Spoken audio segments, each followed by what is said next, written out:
بعد فأعوذ بالله من الشيطان الرجيم بسم الله الرحمن الرحيم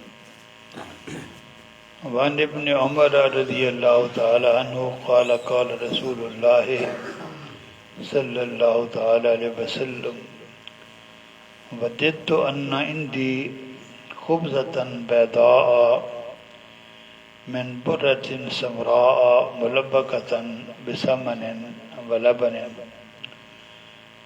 فقام رجل من القوم فاتخذه فجاء به وقال في أي شيء كان هذا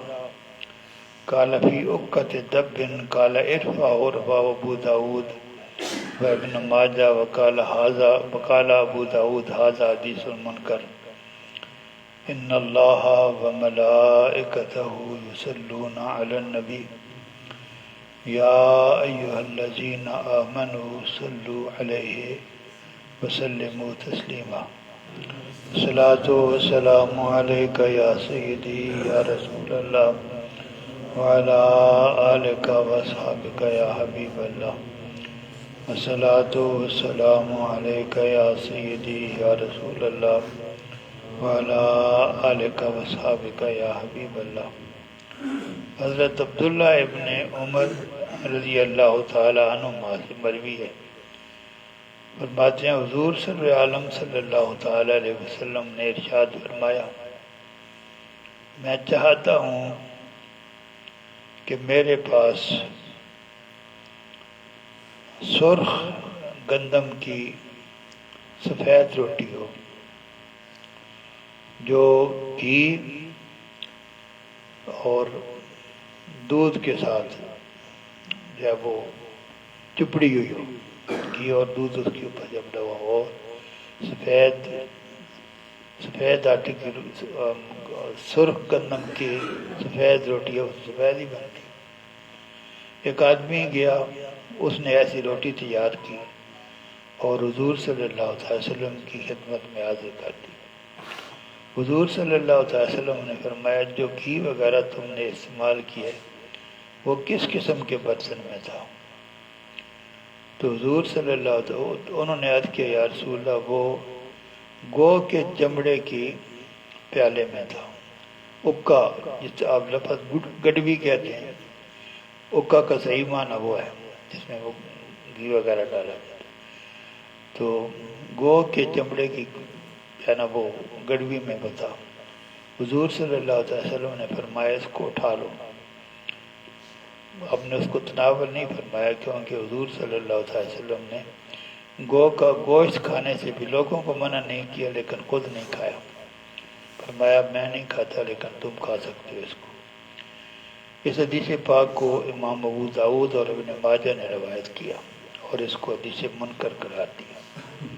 وعن علی رضی اللہ تعالی عنہ قال نہا رسول اللہ صلی اللہ تعالی علیہ وسلم من اکل الصوم الا مسبوحا۔ حضرت علی رضی اللہ تعالی عنہ سے مروی ہے، فرماتے ہیں حضور صلی اللہ تعالی علیہ وسلم نے تھوم کو کھانے سے منع فرمایا لیکن پکا ہوا تھوم کھا سکتے ہو، پکا ہوا تھوم جو ہے وہ کھا سکتے ہو۔ پہلے جو ہم نے حدیث پڑھی تھی اس میں یہ کہ جس نے یہ کھایا ہو وہ مسجد میں نہ آئے۔ وہ تھوم جو ہے وہ بلڈ پریشر کا کچا کھایا جیسے بلڈ پریشر کا وہ علاج ہے، اگر اس قسم کی علاج کے طور پر آدمی کھائے تو پھر آپ کو یہ احتیاط کرنی پڑے گی کہ آپ وہ کھا کر مسجد نہ جائیں تاکہ لوگ جو ہیں ان کو تکلیف نہ ہو۔ تو مجبوری کی حالت میں آپ کھا سکتے ہیں کچا تھوم بھی، لیکن وہ کھا کر پھر مسجد جانا جائے، اس وقت کھائیں جب مسجد جانے کا ٹائم نہ ہو۔ اس حدیث پاک کو امام ابو داود نے روایت فرمایا۔ وعن ابی زیاد رضی اللہ تعالی عنہ قال سئلت عائشة عن البصل فقالت ان آخر طعام اکلہ رسول اللہ صلی اللہ علیہ وسلم طعام فی بصل رواہ ابو داود۔ حضرت ابو زید رضی اللہ تعالیٰ عنہ سے مروی ہے کہ حضرت عائشہ صدیقہ رضی اللہ تعالیٰ عنہ سے پیاز کے بارے میں پوچھا گیا کہ اس کو کھانے کی اجازت ہے یا نہیں ہے، تو انہوں نے فرمایا حضور سر عالم صلی اللہ علیہ وسلم نے اپنی حیات طیبہ میں جو آخری کھانا تناول فرمایا وہ ایسا کھانا تھا جس میں پیاز بھی تھا، پیاز پکا ہوا یا اس کی بو چلی جاتی ہے پھر کھانے کی اس کی اجازت ہے۔ اس حدیث پاک کو امام ابو داود نے روایت فرمایا۔ وعن ابن بسر السلمیین رضی اللہ تعالی عنہما قال دخل علینا رسول اللہ صلی اللہ علیہ وسلم فقدمنا زبدا وتمرا فکان یحب الزبد وتمر، رواہ ابو داود۔ بسر کے دوست بیٹے نام نہیں لیا گیا، ان سے جو قبیلہ بنو سلیمان سے تعلق رکھتے تھے، انہوں نے فرمایا کہ حضور صلی اللہ علیہ وسلم ہمارے ہاں تشریف لائے، ہم نے حضور صلی اللہ علیہ وسلم کی خدمت میں مکھن اور کھجور پیش کی اور حضور صلی اللہ علیہ وسلم مکھن اور کھجور کو پسند فرماتے تھے۔ اس حدیث پاک کو امام ابو داود نے روایت فرمایا۔ وعن اکراش بن ذؤیب قال اتینا بجفنۃ کثیرۃ السرید والوزر فخبطت یدی فی نواحیہا واکل رسول اللہ صلی اللہ تعالی وسلم من بین یدیہ فقبض بیدہ الیسری علی یدی الیمنی ثم قال یا اکراش کل من موضع واحد فإنه طعام واحد ثم اتینا بطبق فی الوان التمر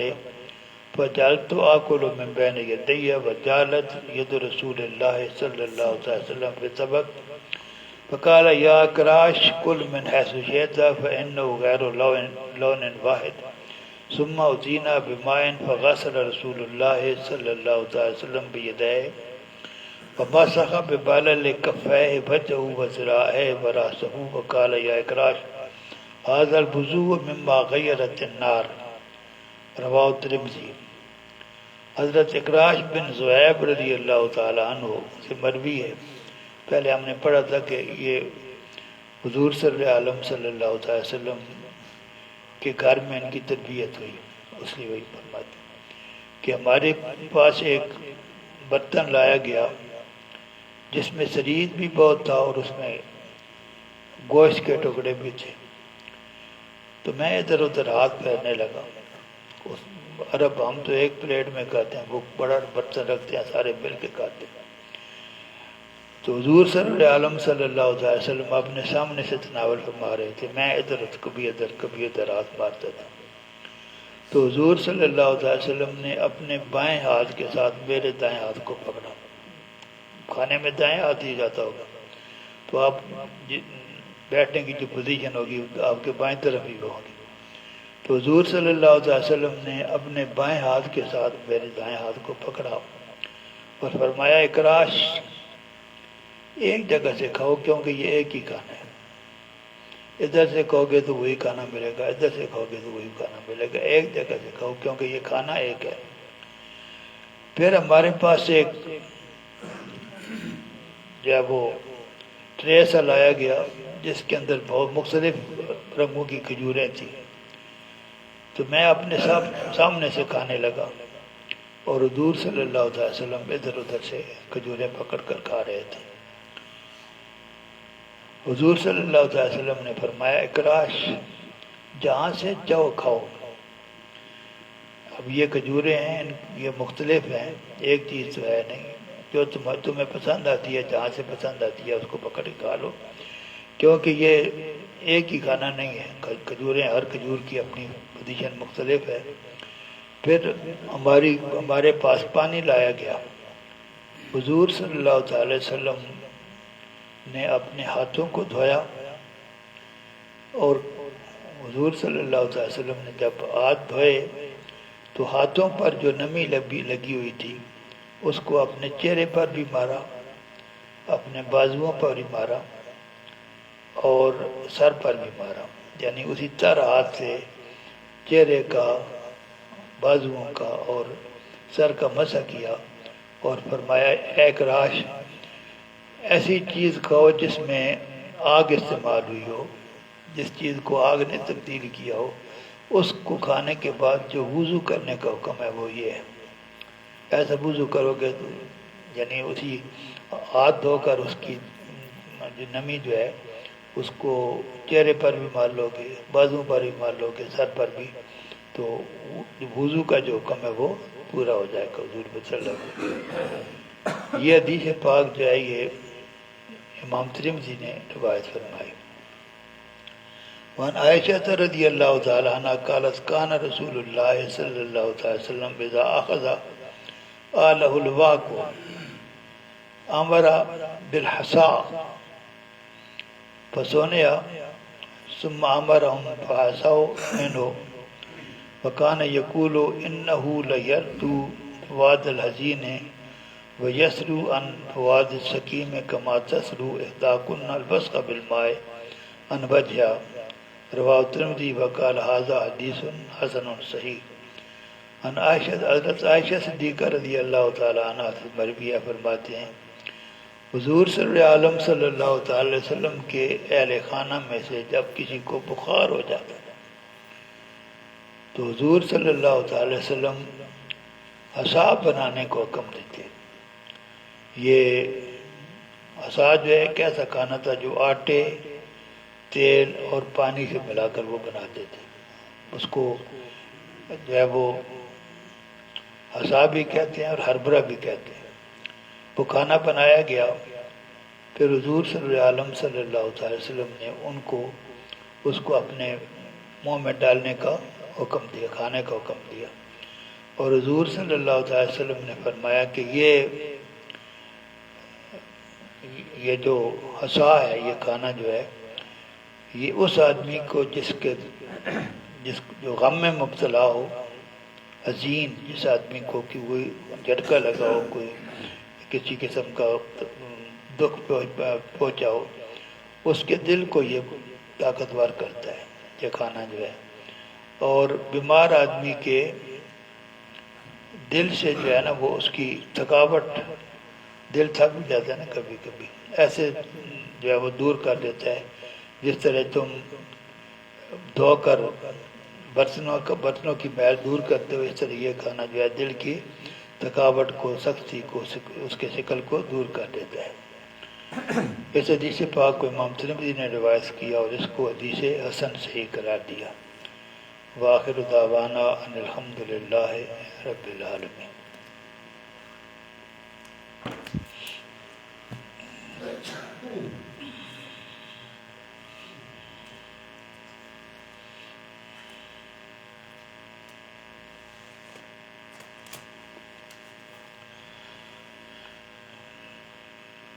حج کے جو ارکان کیسے ادا کرنے ہیں، تو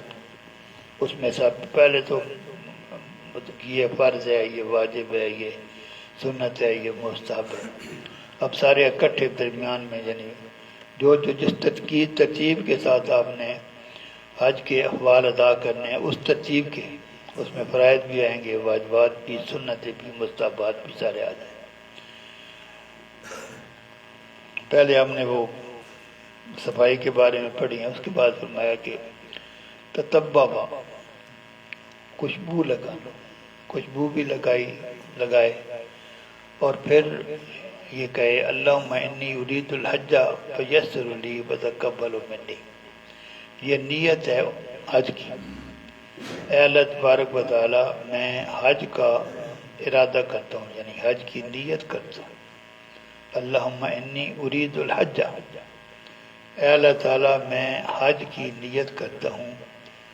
اے اللہ تعالیٰ اس کو میرے لیے آسان بھی فرما دے اور اس کو میری طرف سے قبول بھی فرما دے۔ یہ جو اوپر خوشبو لگانے کے بعد 2 رکعتوں کا ذکر ہے، وہ میں نے چھوڑ دی، 2 رکعتیں پڑھنی ہیں، اور ان 2 رکعتوں میں سورہ فاتحہ کے بعد پہلی میں سورہ کافرون پڑھنی ہے اور دوسری میں سورہ اخلاص پڑھنی۔ پہلی میں سورہ کافرون اور دوسری میں یہ 2 رکعتیں جو ہیں وہ احرام کی 2 رکعتیں احرام کی نیت سے پڑھی، اور اس کے بعد آپ نے تلبیہ پڑھنا ہے۔ یہ بعد 2 رکعتیں پڑھنے کے بعد تلبیہ پڑھنا ہے، اور تلبیہ پڑھتے ہوئے حج کی نیت کرنی ہے۔ اور تلبیہ ہے کیا؟ لبیک اللہم لبیک، حاضر ہوں اے اللہ تعالیٰ میں حاضر ہوں، لا شریک لک لبیک، پروردگار عالم میں حاضر ہوں، تیرا کوئی شریک نہیں ہے۔ ان الحمد والنعمت والملک لک والملک لک، بے شک حمد بھی تیرے لیے ہے، تمام نعمتیں بھی تیری طرف سے آتی ہیں، اور سارے جان کی بادشاہی بھی تیری ہے۔ لا شریک لک، تیرا کوئی شریک نہیں ہے۔ جب آپ نے احرام باندھنا ہے تو احرام کی حالت میں آپ نے کثرت سے یہ تلبیہ پڑھنا ہے۔ اس میں جو پڑھے گئے ہیں الفاظ، اس میں کمی نہیں کرنی۔ جو عام طور پر پڑھا جاتا ہے انہوں نے اس میں چند الفاظ کم کیے ہیں، لبیک کا لفظ کم کیا ہے، لیکن یہ جو لکھ ہوئے ہیں اس میں کمی نہیں کرنے کی اجازت نہیں ہے، زیادتی کی اجازت ہے۔ لبیک و صدیق کہہ سکتا ہے، والخیر کلو بیدیک، لبیک میں حاضر ہوں، صادق خوش بختی تیری پرگاہ سے ہی ملتی ہے، والخیر کلو بیدیک، اور تمام بھلائی جو ہے وہ اللہ تعالیٰ تیرے قبضہ قدرت میں ہے۔ لبیک والرغبہ الیک، میں حاضر ہوں پروردگار عالم، تمام ہماری امیدیں تیری برکات سے وابستہ ہیں۔ اس قسم کے الفاظ جو ہیں وہ آپ زیادہ کر سکتے ہیں، لیکن اس میں کمی کرنے کی اجازت نہیں ہے، اور یہ زیادتی جو ہے یہ سنت ہے۔ اب جب آپ نے یہ نیت کی اور تلبیہ پڑھ لیا، یہ نیت کر کے کہ اللہ تعالیٰ میں حج کی نیت کرتا ہوں، اور آپ نے ساتھ تلبیہ پڑھ لیا، تو اب آپ حالت احرام میں ہیں۔ احرام کی پابندیاں ہوتی ہیں۔ جب یہ کام آپ نے کر لیا، اس سے پہلے آپ خوشبو لگا سکتے تھے، آپ خوشبو نہیں لگا سکتے۔ تو جب آپ نے نیت حج کی نیت کر کے تلبیہ پڑھ لیا، تو اب آپ حالت احرام میں ہیں، اور احرام کی پابندیاں آپ پر اب لاگو ہو جاتی ہیں۔ اب آپ نے کیا کرنا ہے؟ ان چیزوں سے آپ نے بچنا ہے۔ سب سے پہلے لا رفث ولا فسوق ولا جدال فی الحج، یہ قرآن حکیم کی آیت ہے۔ رفث سے بچنا ہے۔ رفث کا معنی جو جنسی تعلقات ہیں ان کے متعلق کسی قسم کی کوئی بات وغیرہ کرنا، یا وہ تو اس کے سب سے پہلے آئے گا جنسی تعلق، اور اس موضوع پر گفتگو کرنا۔ خاص کر بعض علماء یہ کہتے ہیں کہ رفث ہے اس صورت میں بنتا ہے جب وہ گفتگو عورتوں کے سامنے کی جائے، تب وہ رفث بنتا ہے۔ بہرحال اس سے عورتیں ہوں یا مرد ہو، اس کے خیال سے بھی اس پر گفتگو کرنے سے بھی ہر چیز سے بچنا چاہیے، لازمی ہو جائے گا۔ یہ اور بھی کوئی بیہودہ گفتگو، اس کی بھی اجازت نہیں ہے۔ فسوق، فسق جو ہے وہ ایسی کام کو کہتے ہیں، ایسی غلطی کو کہتے ہیں جس سے بندہ کافر تو نہیں ہوتا لیکن سخت گناہ گار ہوتا ہے، اس کو کہتے ہیں فسوق۔ عصیان بھی عام گناہ ہے۔ ہر قسم کے کسی قسم کے جھگڑے سے، دوست احباب سے یا کسی دکاندار کے پاس جائیں، جھگڑے کرنے کی اجازت نہیں ہے۔ آپ اس حالت میں جو ہے وہ ایسا شکار جو خشکی میں رہتا ہے، خشکی کے شکار کی جو ہے وہ